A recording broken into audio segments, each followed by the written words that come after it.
के जख्म भी भरे भी नहीं हैं कि रूस ने विदेशी नागरिकों को शहर खाली करने की चेतावनी दे दी। उधर रिपोर्ट में दावा किया गया कि रूस ने यूक्रेन पर तीसरी बार सुपरसोनिक और ओरेशनिक मिसाइल से हमला किया है। इस हमले के बाद यूक्रेन ने रूसी मोर्चे पर ड्रोन अटैक बढ़ा दिए हैं।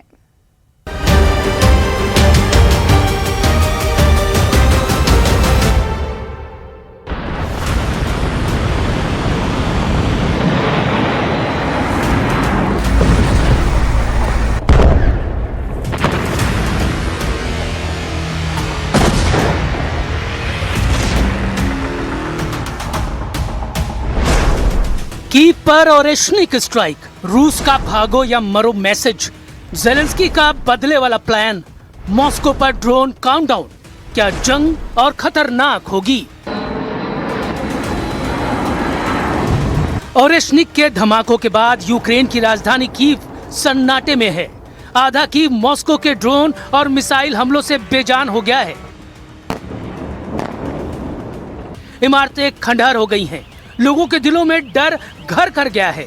यूक्रेन के लोग हमले को ऐसा याद कर रहे हैं जैसे वो उनका आखिरी दिन था। यूक्रेनी पूछ रहे हैं क्या आने वाले दिनों में कीव पर असली तूफान आने वाला है। रूस ने आज फिर से चेतावनी दी है, अगर यूक्रेन ने सिविलियन इलाकों पर हमले नहीं रोके तो वो तबाही की किसी भी लाइन को क्रॉस करने के लिए तैयार हैं।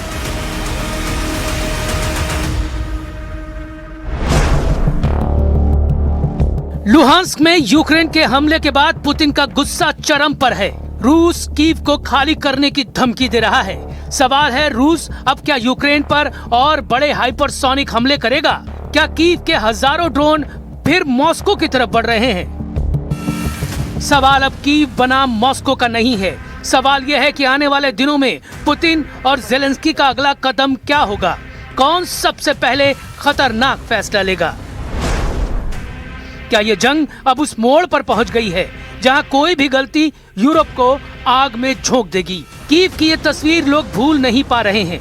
रूस का रात के अंधेरे में हमला, आसमान में मिसाइलों की आग, शहर में सायरन की आवाज और सुरक्षित ठिकानों को तलाश करते लोग। रूस ने साफ संदेश दिया कि अब वो यूक्रेन को सिर्फ फ्रंट लाइन पर नहीं बल्कि यूक्रेन की राजधानी के अंदर तक डर पैदा करना चाहता है। लेकिन कीव में बढ़ती तबाही के बीच यूक्रेन भी जवाबी युद्ध की तैयारी में जुट चुका है। Schools, just apartments, the museum of Chernobyl, which was built, by the way, on 4th anniversary. It was built just 1 month ago.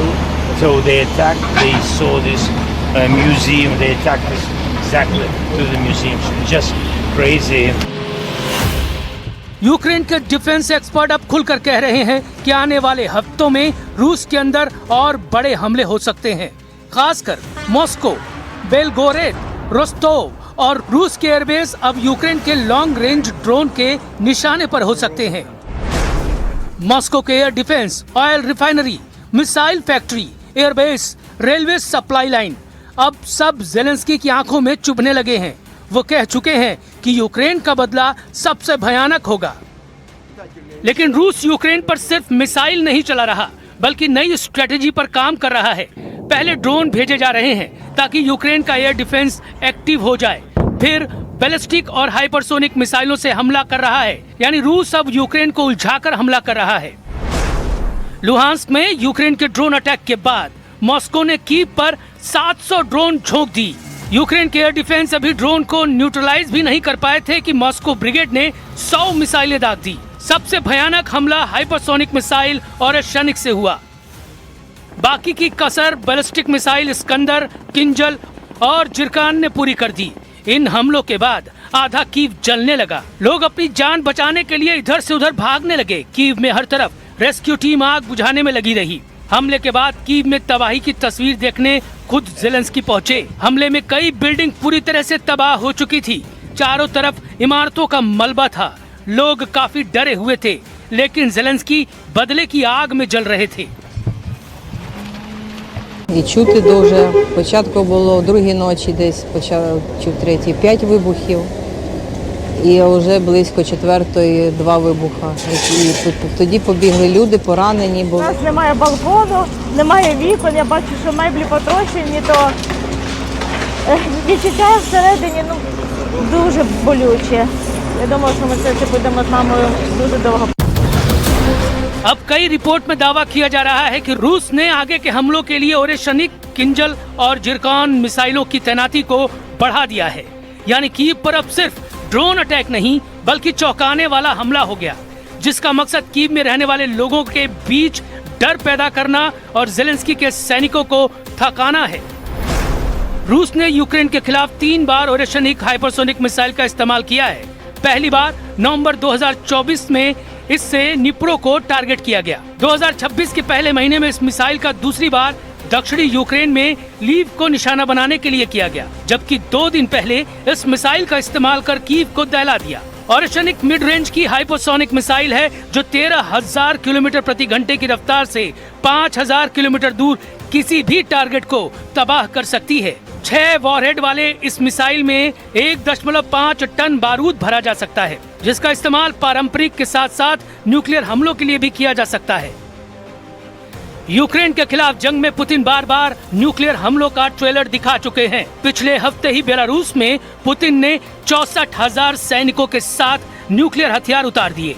3 दिन की ड्रिल में पुतिन ने न सिर्फ न्यूक्लियर फोर्स को एक्टिव किया बल्कि न्यूक्लियर युद्ध का पूरा अभ्यास किया। इसमें रूस की strategic missile force, nuclear submarine, long range bummer और हाइपरसोनिक मिसाइलों को शामिल किया गया। रूस के न्यूक्लियर ड्रिल में RS-24 yards intercontinental ballistic missile, Zircon hypersonic missile और किंजल मिसाइल से लैस MiG-31 फाइटर जेट से दुनिया को अपनी ताकत दिखाई। पुतिन खुद बेलारूस के राष्ट्रपति लुकाशेंको के साथ ड्रिल देखने पहुंचे और दावा किया कि सभी न्यूक्लियर ऑब्जेक्टिव को पूरी तरह से हासिल कर लिया गया है। इससे पहले रूस ने दुनिया के सबसे ताकतवर न्यूक्लियर हथियार RS-28 सरमत की टेस्टिंग की थी।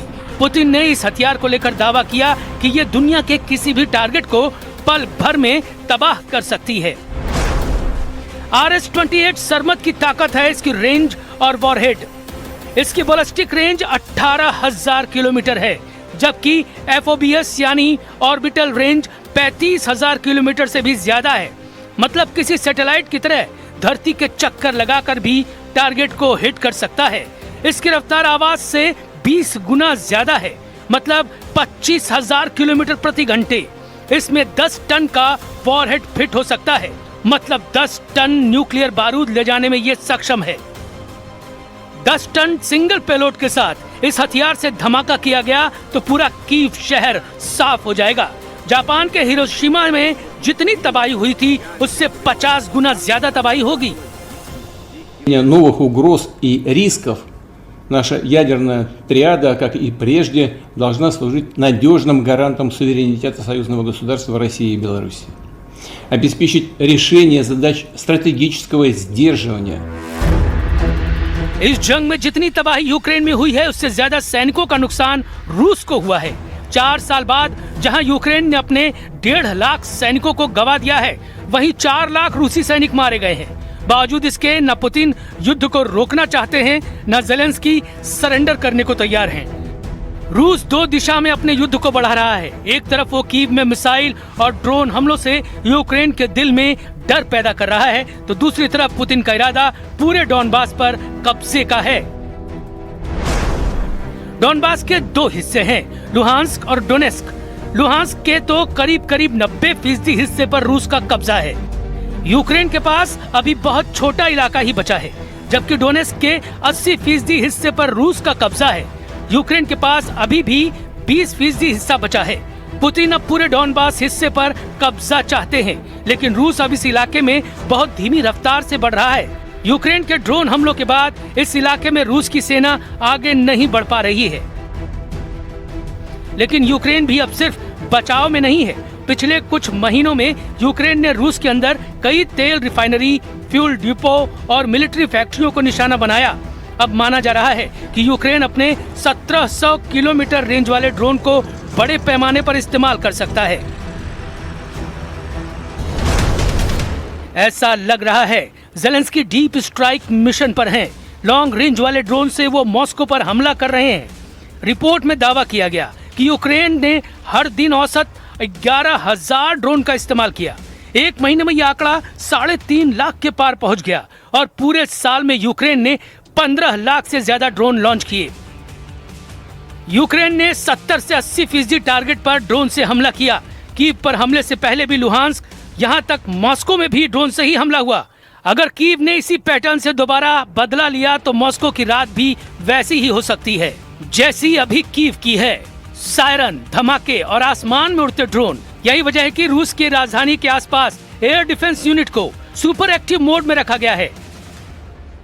Министерству иностранных дел России дано поручение проинформировать об этом преступлении международные организации, международное сообщество. Но, разумеется, мы с вами понимаем, что в подобных случаях ограничиться...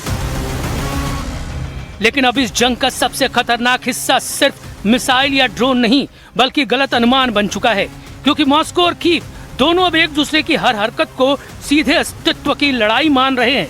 यही वजह है कि हर नए हमले के बाद जवाब पहले से ज्यादा बड़ा और ज्यादा खतरनाक होता जा रहा है। अब हर हमला चेन रिएक्शन की तरफ फैल रहा है। ड्रोन के बाद मिसाइल अटैक, मिसाइल के बाद हाइपरसोनिक वार, हर हमले का और बड़ा जवाब, और इसने यूरोप की बेचैनी बढ़ा दी है। एक्सपर्ट दावा कर रहे हैं कि अगर आने वाले दिनों में यूक्रेन ने मॉस्को या किसी बड़े रूसी सैन्य ठिकाने पर एक साथ सैकड़ों ड्रोन झोंक दिए तो रूस सिर्फ पारंपरिक हथियारों तक सीमित नहीं रहेगा। यही वजह है कि पुतिन बार बार न्यूक्लियर ताकत और हाइपरसोनिक हथियारों का जिक्र कर रहे हैं। लेकिन इस पूरे युद्ध में सबसे बड़ा बदलाव अब डर की राजनीति बन चुकी है। कीव में लोग रात होते ही बंकरों में जाने लगे हैं, तो मॉस्को में एयर डिफेंस सिस्टम लगातार आसमान स्कैन कर रहे हैं और इसी वजह से दुनिया की चिंता बढ़ती जा रही है। अगर रूस ने एक और बड़ा हाइपरसोनिक हमला किया या यूक्रेन ने रूस के अंदर किसी बड़े एनर्जी नेटवर्क को तबाह कर दिया तो इसका असर सिर्फ युद्ध तक सीमित नहीं रहेगा। पूरी दुनिया में तेल, गैस और सप्लाई चेन पर संकट गहरा सकता है।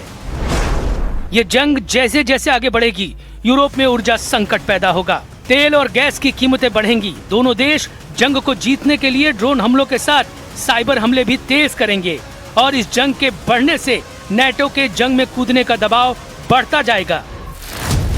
नेटो का जंग में कूदने का मतलब है तीसरा विश्व युद्ध। इस जंग के सिर्फ 2 हिस्सेदार नहीं होंगे, पूरा यूरोप इस जंग की आग में जलेगा।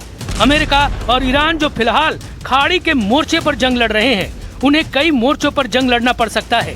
तो सवाल है कि ज़ेलेंस्की रूस के अंदर सबसे बड़ा ड्रोन हमला करेंगे? क्या पुतिन बड़े हाइपरसोनिक वार करेंगे? और क्या ये जंग अब उस मोड़ पर पहुंच चुकी है जहां पीछे हटना दोनों के लिए हार मानने जैसा है?